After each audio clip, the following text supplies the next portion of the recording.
just think that there's something to entering a full off season, knowing what to expect at the NHL level versus being told what to expect at the NHL level. You're listening to the PuckUps podcast. It's time to hit the ice with Brian DeFelice. Welcome into episode 27 of the PuckUps podcast. I am Brian DeFelice, and thank you all for joining me. The future is now for the Boston Bruins. They have signed top prospect James Hagens to his entry-level contract following a brief 6-game stint with the Providence Bruins on an amateur tryout basis. We'll touch on that signing, as well as the Bruins' recent game against the Carolina Hurricanes and the storylines that followed. We'll also finish off with a brief mailbag segment with you, the listeners. All of that and much more. But first things first, please go ahead, if you haven't done so already, and subscribe to the PuckUps on YouTube, Apple Podcasts, Spotify, or anywhere else that you get your podcast. And to get in touch with me or be a part of the show, you can email me, info@thepuckups.com. You can tweet at me on X at BrianDFelice_. You can tweet at the show at the PuckUps, or you can leave a comment on YouTube, Instagram, TikTok, anywhere the show has a social media account and post content. The James Hagens era in Boston is officially underway, and I personally am happy as a pig in shit. Now, last episode, I made my stance quite clear in the situation and how at this point in time, it felt most appropriate for the Boston Bruins to sign James Hagens to his entry-level contract for both the betterment of the player's development and the NHL product. And to be fair to the situation, I had no issues with Hagens starting his career with the Providence Bruins for a couple of reasons. First and foremost, when Hagens' college season came to an end, the Boston Bruins were playing a better brand of hockey, and they had just called up Lukas Reichel, who is still a young player with just under 200 NHL games to his name.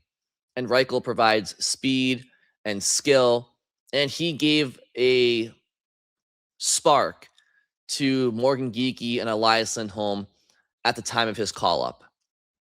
Simultaneously, it did not hurt and would not hurt James Hagens to get his feet wet with some professional games down in Providence where he's learning the organizational systems between Boston and Providence and, again, getting used to the speed and the physicality and everything that comes along with professional hockey for a couple of games.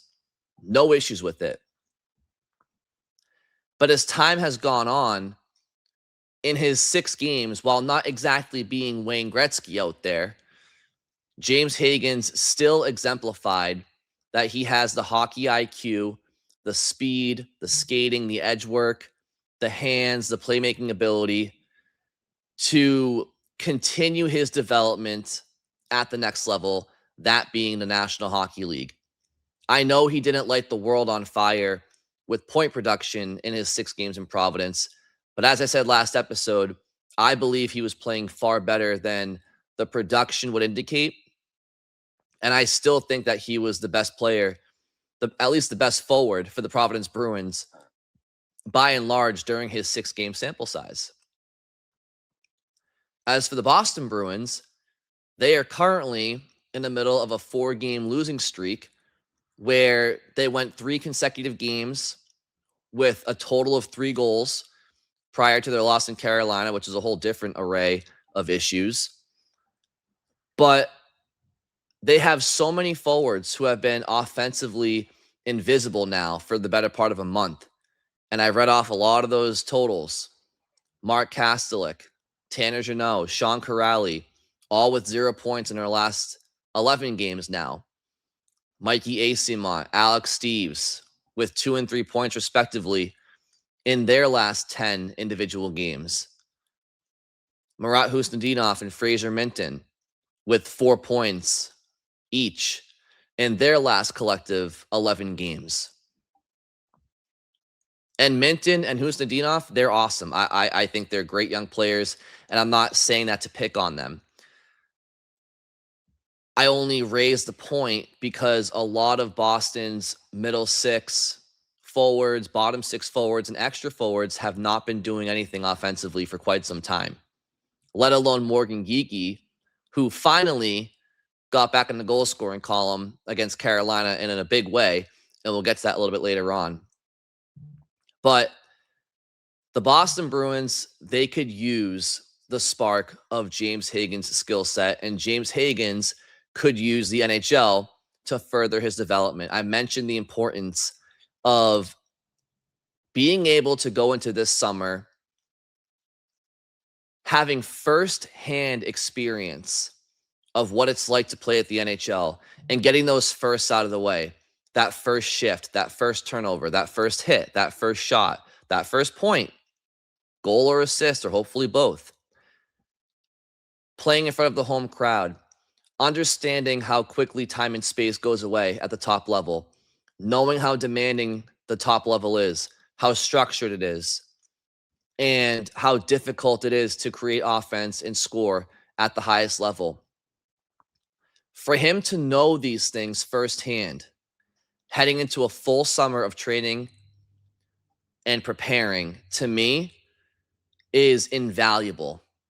And that dark cloud looming over his head all summer of what's it like to play in the NHL, and the anxiety building and the nerves building all summer because you haven't had those firsts, and they start to build up in your head, and now the nerves kick in. I feel like James Hagens is going to hit the ice in Boston this year, and he'll probably feel less nervous than he would next fall if that was his first game.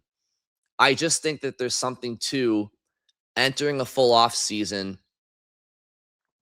knowing what to expect at the NHL level versus being told what to expect at the NHL level by a scout or a coach, right?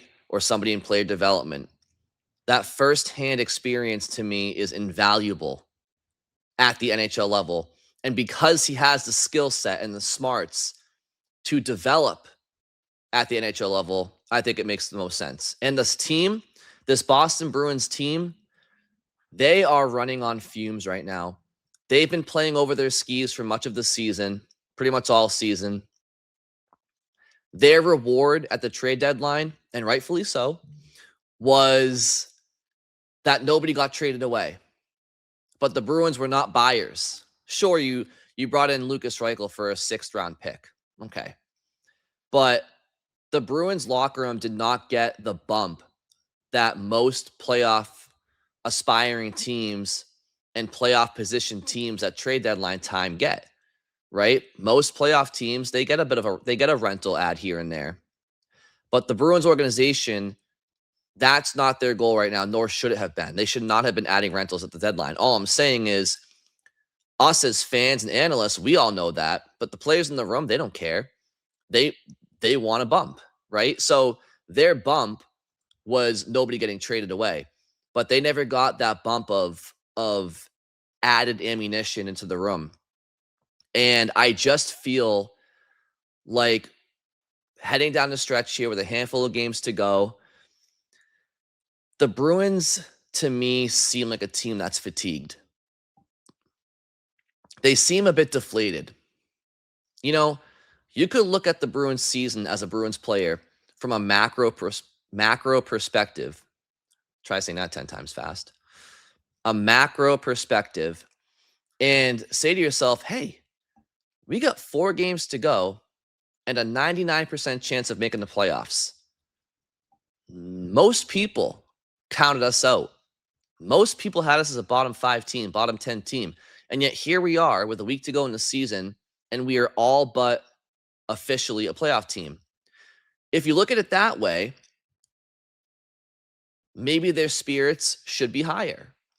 But unfortunately, as humans, we live in a day-to-day situation, and the day-to-day right now for the Bruins is they're in the middle of a 4-game losing streak where they've not been playing great hockey. Offense prior to Carolina has been hard to come by. They just seem tired. They seem deflated.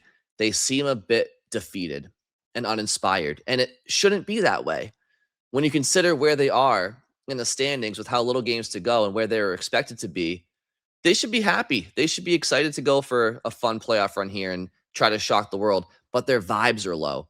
And I understand it. We all do. We're all watching the same product.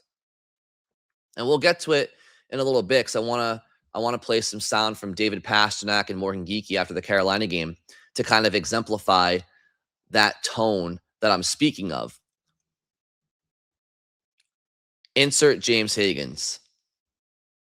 Because Mikey Asimont, Alex Steves, Lucas Reichel, those guys, they're not bad players in their own rights, but they're by no means players that are untouchable. Can't surpass them. James can't come up here because we have Asimont, Steves, and Reichel as a rotation right now. Neither of whom have grabbed the bull by the horns and made much of their opportunities in recent weeks, months. James Hagens can be that organic internal bump to a locker room. You bring in his youth, his hype, his speed, his skill. That can excite the Bruins locker room. That can give them some life. That can give them a second wind and get them to the postseason and start to feel better about themselves. And once you feel better about yourself, anything can happen. Look no further than Morgan Geekie against Carolina. Goes 17 games without a goal. Then he gets 2 and 2 shifts in 3 and half of a game. Funny how confidence works. So at the same time, it's not just about the Bruins. If James Hagens was incapable of playing at the NHL level right now, I wouldn't be having this conversation. He's a blue chip prospect. No one's sitting here saying he's going to be their savior. Nobody is sitting here saying he's going to be the next coming of Connor McDavid or Macklin Celebrini. No one is saying that. All we're saying is that he's a really good player. He's a really, really good skater, really good playmaker, really smart player, and he's really young. And he's got a very bright future ahead of him. And he's a foundational piece of this organization going forward for the next decade and a half plus. And all we're saying is that he's ready to start developing at the NHL level now. That's all. That's all it is. This is not some sort of admittance that he's no longer needing development. No. You're not fully developed once you hit the NHL. Nobody's fully developed upon their NHL debut. He still has so much work to be done. This is not the end of his development. It's in ways, it's the beginning. James Hagens could go down to Providence for the Calder Cup playoffs, and it wouldn't hurt him, okay? But a prospect like James Hagens doesn't need that much time in the minors before he's ready to make that next step. And the Boston Bruins, they need the help. They need his skill set. I mentioned last episode, do not take making the playoffs for granted. The Boston Bruins have a 99% chance of making the playoffs right now. Next October, when it's back to square one and everybody has a clean slate and a full bill of health, I can point to you 3 or 4 teams in the Atlantic that I'd probably pick over the Bruins making the playoffs. And that's not me saying I don't believe in the Bruins, but let's be honest here. The Florida Panthers, are the Bruins better than the Florida Panthers when the Panthers are healthy? No, not even the biggest Bruins fan would say that. Tampa Bay? No. Montreal? No, not necessarily. It depends on what you value. If you value speed, skill, and flash, then you might say Montreal's better. If you value physical toughness and maybe a little bit more defensive minded, I mean, sure, maybe the Bruins, but right now the standings say Montreal's better. Buffalo, same thing. Like those 4 teams right there, and that's not even including Toronto if they have a bounce back year. That's not even including Ottawa, who's going to make the playoffs again for the second straight year, it's looking like. So, and that doesn't even mention the Metropolitan wildcard teams. So don't take it for granted. Ice your best roster, and that's what the Bruins appear to be doing now. James Hagens has to earn his spot now that he's here. It's not just going to be given to him. Mikey Asimont, Alex Steves, Lucas Reichel, their seasons aren't done. They're gonna get back into the lineup at some point for one reason or the other. And maybe it's at Hagens' expense if Hagens doesn't take full advantage. But he should be a part of the rotation. That much is clear. Let's hear what James Hagens had to say upon signing his entry-level contract with the Boston Bruins. Okay, James, 30 seconds ago, signed your ELC. Just what was going through your mind, and what does it feel like? It's exciting. To be able to be here. It's a lifelong dream, and now it's reality. So, you have to be super grateful and just super pumped right now. How did you feel about the adjustment, just physically, pace of play, everything like that? Yeah, it's different, but it's something that you have to be a lot more detailed, especially in your own zone. It's just making sure that the coach can trust you.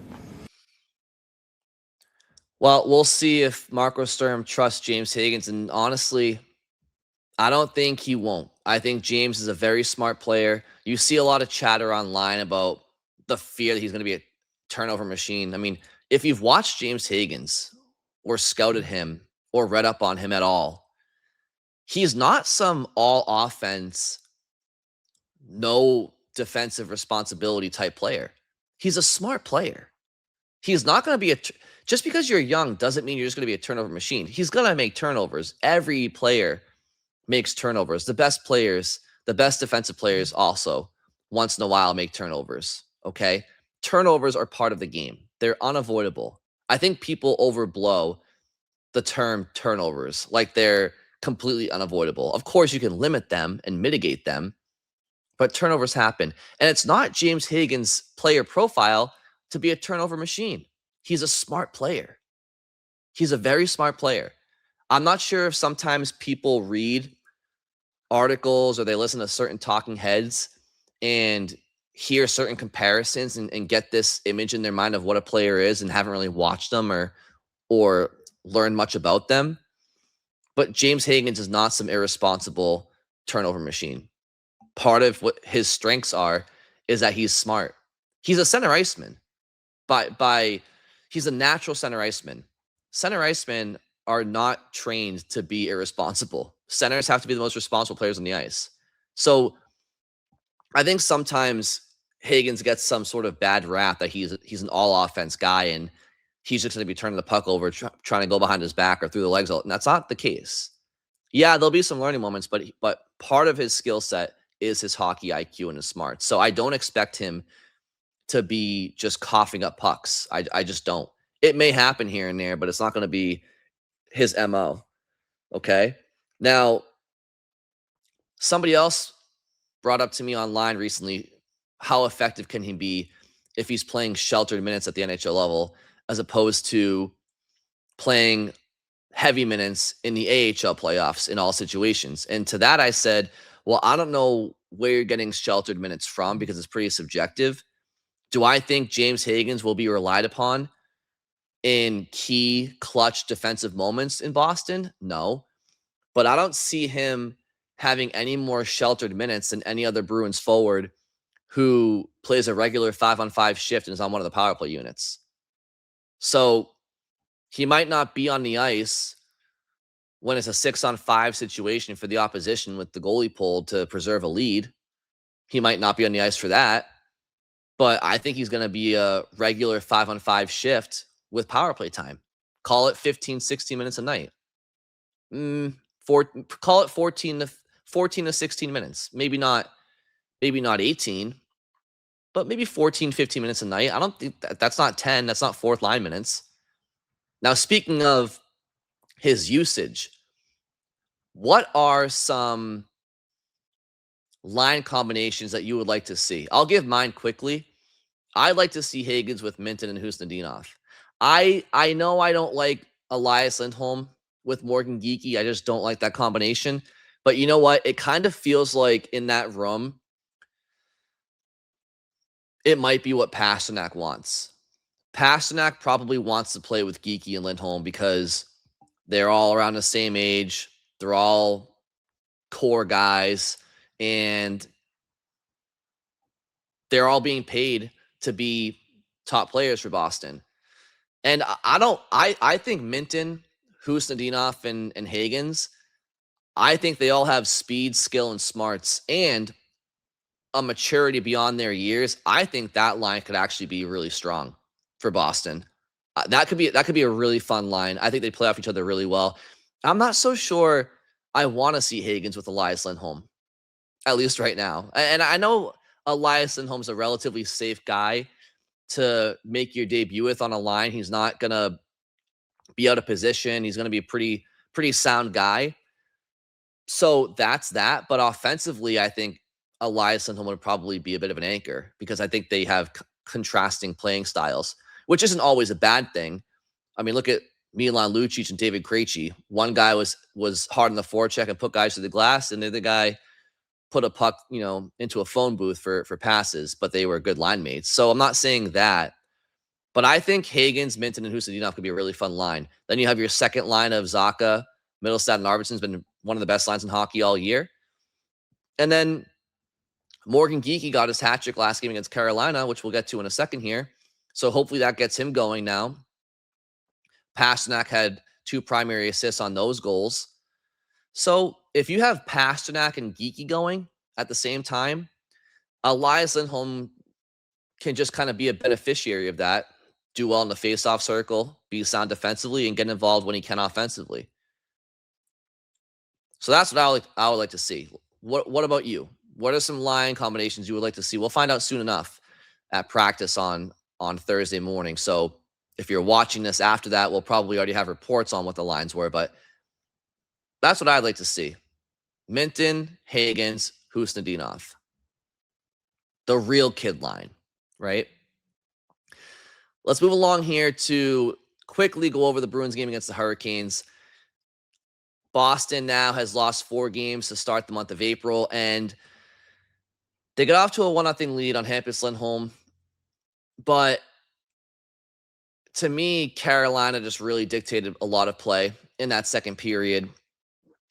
Before the second period, you did have Geekie's 2 goals to give Boston a 3-2 lead. It's actually interesting, too, because that play where Morgan Geekie scored the first goal of the game and his first goal in 18, it's funny how hockey works sometimes because the Carolina Hurricanes had an odd man rush, and I want to say Andrei Svechnikov got the puck to Sebastian Aho. They had Jeremy Swayman beat dead to rights.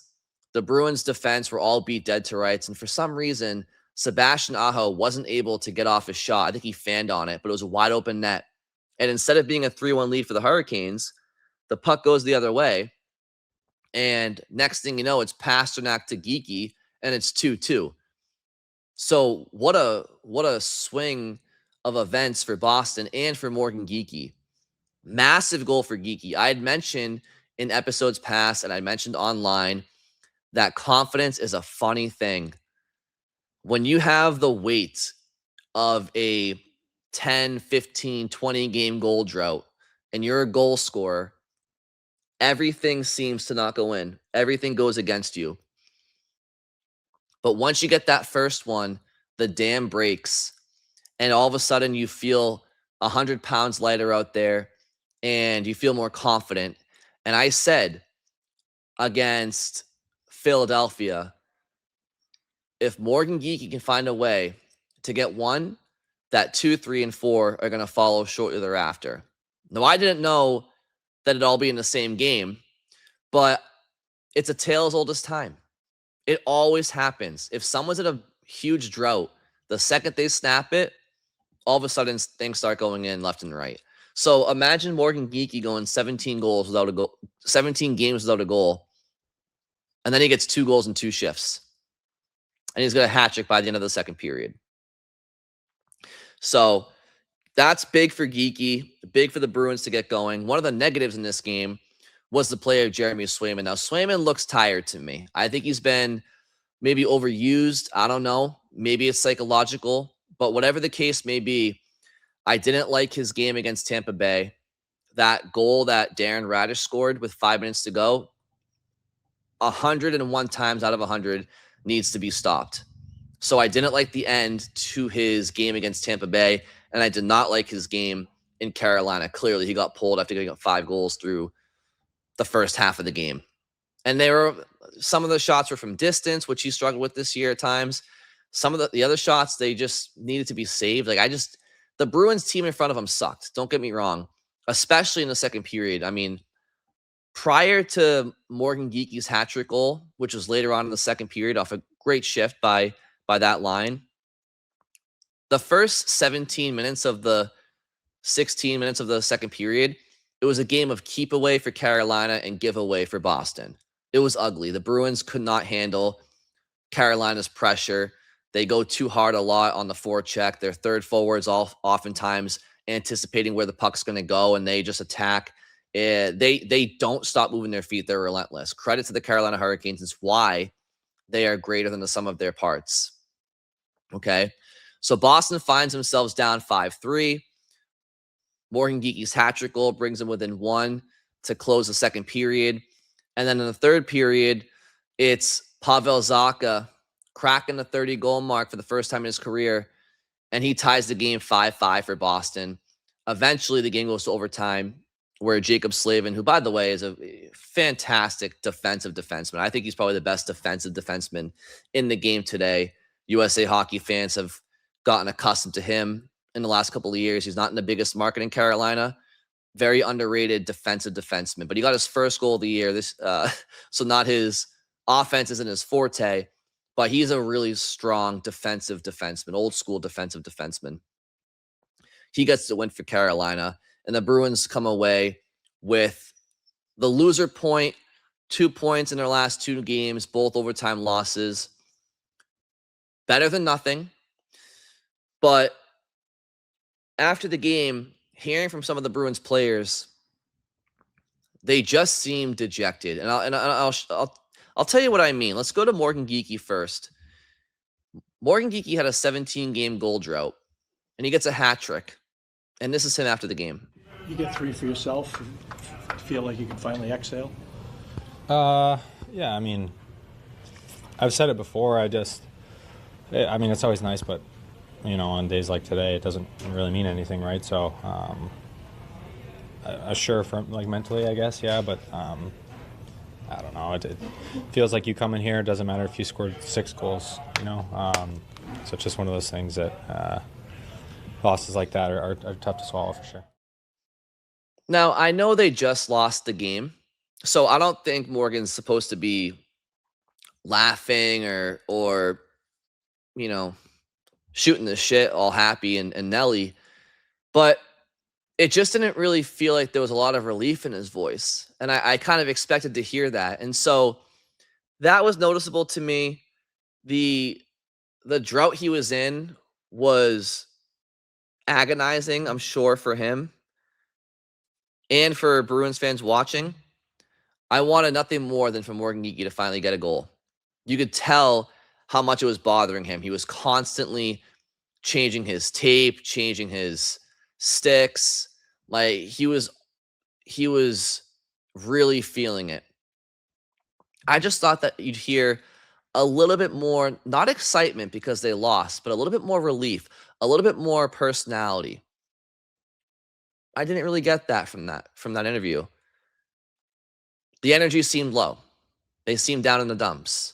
And again, it makes sense because they've lost 4 games in a row if you look at it in a small window. But how oftentimes do you hear players say, well, you got to take the positives from the game, and we found a way to battle back and get a point, and we're that much closer to clinching a playoff spot. It just seems like they're kind of woe is me right now. And I know they're tired. They're all gassed. It's clear. It's a condensed season, condensed schedule for everybody, not just the Bruins. But they've played a lot of hockey, a lot of travel lately, a lot of road games to end the year. You were in Tampa Bay. It doesn't even make sense. Why would they go from Tampa Bay to Philly to Carolina? Wouldn't you think they would go Tampa Bay to Carolina, then to Philly, then back to Boston? The travel is just brutal. So you're in Tampa Bay. You play at 5 o'clock in Tampa Bay last weekend. And then you drop the puck in Philly 22 hours later. And then you have to fly back down to Carolina. That makes no sense to me logistically. But either way, I don't know if Morgan Geeky sounded very relieved in that interview, but I'm sure he feels very relieved. And that's good for him, good for the Bruins, because they need him going. They definitely need him going. Let's go to David Pastrnak after the game as well. He recorded his 70th assist of the season. He's now at 99 points on the year, 1 goal away from 30. Let's go to David after the game. He also kind of sounded a bit down in the dumps. Not the road trip you wanted, especially this time of year. Did you feel tonight there were some things that were better than the other 3 games? Well, I feel like the legs was there, energy was there. We were a little bit slower, but energy was there, and yeah, I mean, it's tough road trip. Obviously, I'm very frustrated, so just gonna have to look at it at the end of the day. It's a big point to the standings. We can go home. We are still in the spot, amazing spot that nobody thought about us, and we have to recognize that also. So it's just tough losses in overtime back to back. Okay, so there you hear what I was talking about. David saying that they get the point and they are in a good spot and people didn't expect them to be there. So there is some of that in that interview from David there. But he also mentioned how frustrated he is, and you could see it. He's playing frustrated. He's not playing with a ton of chemistry with any line he's really been on. The Carolina game clearly was better, right? Geeky gets a hat trick. David's a part of that as well. But you can just sense the team's just off offensively. Their power play is, depends what unit's out there. But this is why I'm saying I think this team needed something. Now, it's not to say that the Bruins are a charity case, right? If James Hagens wasn't ready, or there wasn't a prospect down in Providence that was ready to come up and give a spark, then you're not just going to call somebody up just to do it, right? The player you're calling up has to be a player of merit. And James Hagens is a blue chip prospect, and I definitely expect it to give a boost to that Bruins room. There's an excitement there. There's an excitement about a prospect with some good hype and clearly with good skill and speed. So I think James Hagens entering that locker room, I think it's going to give that Bruins team a bit of life. They'll get protective over him. They'll be happy for him for every experience he goes through, and they'll be excited that he's going to be able to help them hopefully accomplish some good things this spring. Let us now go to a mailbag segment here and just touch base with you guys, the listeners, and see what you guys have had to say over the last couple of days. Most of these comments actually, I grabbed prior to the news about Hagens being official, but nonetheless, it's still great to hear from all of you. And so I grabbed a couple of comments from Twitter, YouTube, etc. And let's see what you guys had to say over the last couple of days.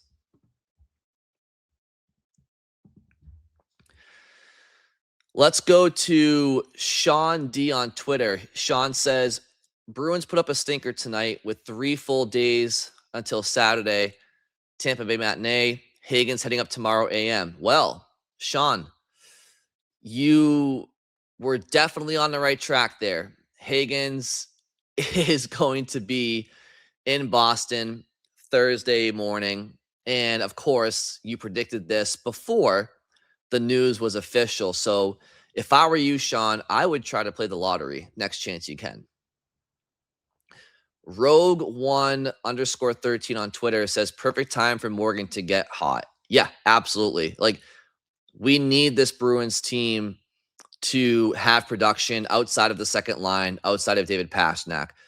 Morgan Geekie, of course, has provided that for much of the last calendar year. He's still the second leading scorer on the team and leading goal scorer. But, entering the playoffs on a 21-game goal drought, if he never got back on the score sheet prior to the playoffs starting, isn't how you want to enter the playoffs. So you want to be playing good hockey entering the postseason. And if Morgan Geekie is going well, if David Pastrnak is going well, if James Hagens can give the Bruins a spark, if that second line keeps doing what they're doing, then hopefully the Bruins can be feeling good about their game after 82 and heading into what's hopefully a postseason for them. Chowda on Twitter says, I forgot about how much he complains. Hadn't watched the Canes for a while. I was reminded last night. Yeah, so I made a comment on Twitter about how Rod Brindamore is constantly complaining, and I don't know what he could possibly be complaining about, because there was a sequence where Logan Stankoven was down hurt in the Bruins defensive end, and the Bruins went down the ice on transition with an odd man rush, but Stankoven got up and was skating off the ice, and then the refs blew the whistle dead. And it was a very favorable whistle for Carolina. And then the very next faceoff, Carolina ices it. And then the next faceoff, Boston scores. Zacha ties the game. And Brindamore was going crazy on the Hurricanes bench. And I just didn't know for the life of me what he was possibly complaining about in that sequence. If Carolina got the benefit of a whistle, then they iced it, objectively iced it. And then Boston scored 5 seconds after a faceoff again. But apparently, I was told that he was complaining about Stankoven maybe getting high sticked, which is what led to him falling down. I don't know. I didn't see it, but either way, Rod's complaining constantly, and yeah, it's honestly kind of tiresome, especially when you have to watch it for a potential 7-game series, which Bruins fans have done multiple times now in the last 7 years. The Bruins and Hurricanes played in the 19 playoffs and the conference finals. They played in the bubble, and then they played in 2021. So we've seen Rod the Bond quite a bit in the postseason for Boston. George on Twitter says, mark my words, Hagens will be called up after the Carolina game. They will have 3 days off before the Tampa Bay game. George, my friend, you and Sean, both of you guys got to play the lottery because you nailed it. This is from @Gretz on YouTube. Geez Louise, Brian, I was in the keep him in Providence and don't rush things camp till I heard this. So this was in response to, I posted one of my rants from last episode. I made into a short and posted it on YouTube. And Gretz, welcome to the dark side. Welcome to the dark side. Listen, I truly have no issues with Hagens starting in Providence. And to be honest with you all, I don't think Hagens being in Providence for a Calder Cup run would have hurt him. I just think that if he stayed in Providence all year long, I just think you're no longer getting those initial touches at the NHL level. You're not seeing the speed. You're not understanding firsthand what you need to work on all off season. You'll be told what to work on, but firsthand knowledge is irreplaceable. And I also think that not having to wait all summer in anticipation and anxiety and with nerves for your NHL debut in the fall, to me it's kind of similar to the weight lifted off Morgan Geeky's shoulders when he finally scored his first goal in 17 games. Now Geeky plays free. Now Geeky gets a hat trick, but the entire goal drought was weighing over him. In a similar way, I kind of feel like that version for Hagens, if he didn't play in the NHL this year, would be that cloud of anxiety and nerves about and wonder about having to play in the NHL and make your debut in the fall. All summer, he's going to be waiting for that moment, and it just, you can psych yourself out. I feel like right now, he just played a full season for BC. He played in World Juniors. He played 6 games in Providence, and now it's just another monumental step in this whirlwind of what's been a hockey season for him. He doesn't have as much time to get nervous about his NHL debut. He's got a couple of days here.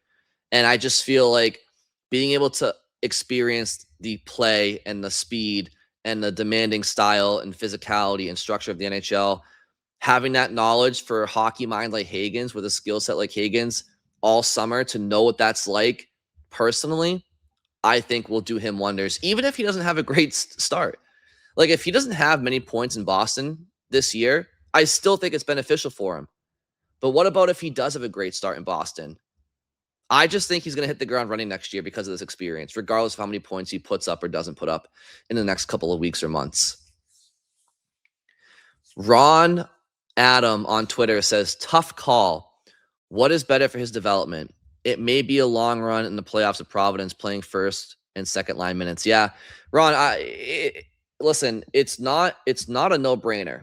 It certainly wasn't a no-brainer. It's just personally, for all the reasons I just laid out, I think that the NHL experience for him this year is better for him because he's a guy that can do it.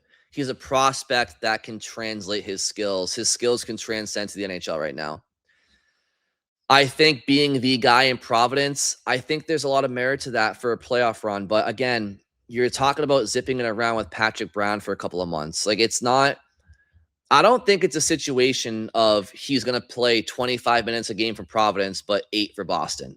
I still think he's going to play a regular shift in Boston, and he's going to play in the power play.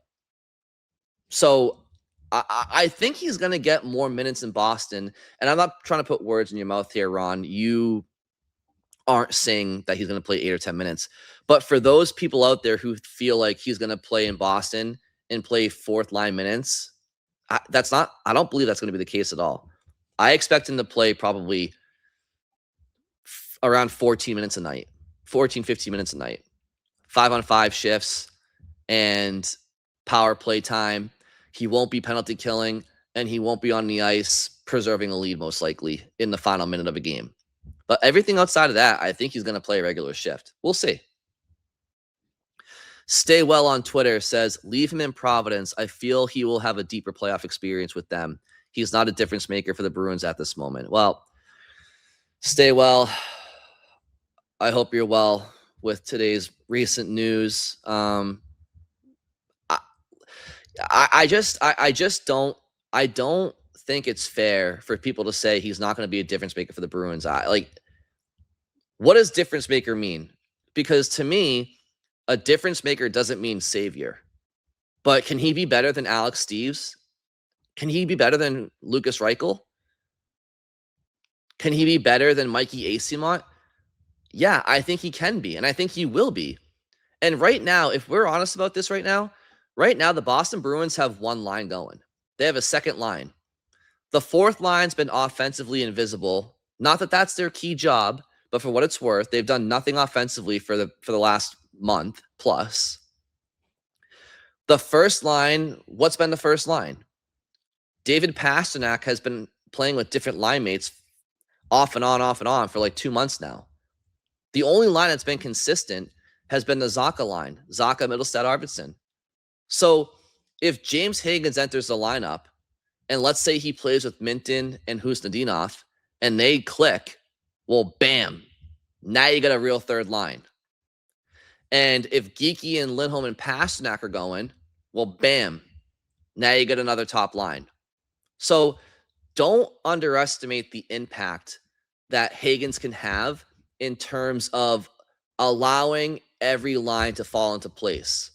Because if he and Minton and Husnudinov can provide the chemistry and the speed and the skill that I think that they can, well, now you have a third line, which you haven't really had all year, right? And if Geekie gets going and Pastrnak gets going and Lindholm can get going, there's another line. Right now, the Bruins don't have any identity in their forward lines outside their second line. I think Hagens can provide an identity for the Minton and Husnudinov line, and the indirect cause of that and cause and effect of that is now your other lines are falling into place too, because you already have the second line, right? So now you have Minton, Husnudinov, and Hagens. If they can click, now by default you have Pastrnak, Geekie, and Lindholm, and the fourth line's the fourth line. So again, it's not always as black and white as is this individual putting up 3 points. No, sometimes it's about being a piece to the puzzle. And I think James Hagens can be a piece to the puzzle, and that could be his more lasting impact this year than anything else. Sean on Twitter says, Road to 40 just got repaved. Yes, it did, Sean. He's, of course, talking about Morgan Geekie, who got his 35th, 6th, and 7th goals of the year in Carolina. Now he's 3 goals away from 40 with 4 games to go. So, yeah, it's almost like it was a bit of a mill and overlay there, Sean. So hopefully the state inspector is only requiring about half an inch of asphalt there, and he can get to 40 in the next 4 games here. 90% on Twitter says, let's hope his confidence returns now. Again, this is in reference to Morgan Geekie. Yes, let's absolutely hope that his confidence returns. I think it already has. I think that's evident by him getting a hat trick in 20 or 30 minutes of hockey and not having a goal in the previous 17 games.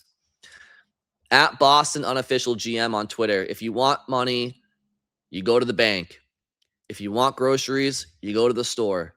If you want goals, you go to the net. And yes, that's in response to my comment online about Geeky has the ability to score from distance consistently, or at least semi-consistently, that 95% of NHLers wish they had. And I just feel like sometimes Morgan relies on that too much. And with his shot, with his release, he's so dangerous if he just parks his ass in front of the net or in the slot more oftentimes than not. And lo and behold, that's where all three of his goals came from against Carolina, was right around the blue paint and in the low slot. So when all else fails, if things aren't going in from distance, go to the slot, go to the net, go where the goals happen. Just like Boston Unofficial GM says, you want money, go to the bank. Groceries, go to the store. You want goals, go to the net. Absolutely. James on YouTube says, Brian, you mentioned sloppy goalie pull. No desperation. These are coaching issues, correct? So this was after the Flyers game, I want to say, or maybe the Lightning game. But yeah, listen, ultimately, the grander point here that James is making is coaching issues and potentially being the cause of some of Boston's problems as of late. I think everybody's should be held accountable for Boston's struggles in recent weeks. I think that, yeah, I'm sure Marco Sturm and his staff could be doing things better. I also think that certain Bruins players need to be a man, be better. I also think that the schedule has been tough. I think that the Bruins travel has sucked, and I think they're running out of steam a bit. So I think there's a lot of factors at play, and sure, coaching's there. I mean, I think by and large, Marco Sturm, as I said on a recent episode, he should be a top 5 favorite for the Jack Adams this year. I think what he's done for this Bruins team, a team that everybody else thought was going to be a bottom 10, bottom 5 team, and they're a top 10 team in the regular season with 4 games to go. I think Marco Sturm, by and large, has done a fantastic job this year. But if we're talking in a vacuum the last 4 or 5 games, sure. I mean, everybody could be doing things better when you're in a 4-game losing streak. Jack D 1965 on YouTube says, I agree Hagens needs to come in, if only for a spark, something new. The Bees without depth scoring are in serious trouble. I believe the depth scoring will come back and they'll battle well. Nobody thinks they're good enough to win the cup. That certainly hasn't changed. I think they can battle with any team. But if there's no depth scoring in the first round of the playoffs, they'll be done. Jack, I couldn't agree more. I mean, from the first letter you typed to the last one, could not agree more. Everything you said was spot on. I definitely agree. I think the butterfly effect of Hagens, like I said, it allows everybody to kind of slide into place, and you can now find some identities. The Zaka line's a Zaka line. Can Husadinov, Minton, and Hagens give you a solid third line? You're damn straight I think they can right now. And then it's on Pasternak and Geeky to keep being the leaders up front on their line. Nick on Twitter says, what's your take here, Brian? What should they do? Reichel hasn't played well, but not bad. Better than Steves. I believe he is the third line left wing for the season and needs to find the spark with Minty and Kuzi. Sit Corrali for a game and give the aging man a well-deserved game off. Yeah, I mean, I think Corrali could use a game off at some point. But obviously, Nick said this before the news broke today. And yeah, I mean, if they hadn't called up Hagens, I think ultimately you'd probably go with Reichel in that third line left wing spot. And yeah, same line combination as I have with Hagens, Corrali and Nadinov and Minton. But of course, my response to Nick was, I think they should call up Hagens. And that is what ended up happening. All right, I think we got to all of those.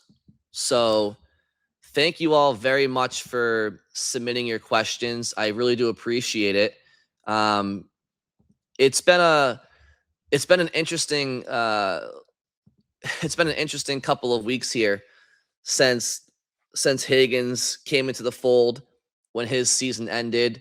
Obviously, it's been a storyline the whole time, and at first it wasn't a huge deal because Boston was playing well, but it just got more and more evident that this was the play.